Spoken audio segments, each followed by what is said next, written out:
தந்தை, மகன், தூய ஆவியாரின் பெயராலே ஆமேன். அன்பு இறைவா, தவக்காலத்தின் 4ஆம் நாளாகிய இன்று நேர்மையாளர்களை அல்ல பாவிகளையே மனம் மாற அழைக்க வந்தேன் என்று மொழிந்த ஆண்டவரே, எங்கள் அன்றாட வாழ்வில் உமது அன்பை நாங்கள் உணராமல் புறக்கணித்திருக்கின்றோம். ஆனால் நாங்கள் பாவிகளாக இருந்தபோதும் எங்களுக்காக சிலுவை சாவை ஏற்றுக்கொண்டீர். எங்களது பாவங்களை விட உம்முடைய இரக்கம் பெரியது. நாங்கள் குறையுள்ளோராக இருந்த போதிலும் எங்களை குறைவில்லாமல் அன்பு செய்கிறீர்.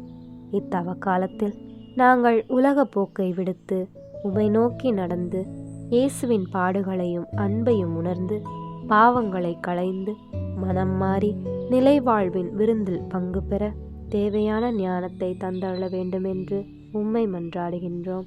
ஆமேன்.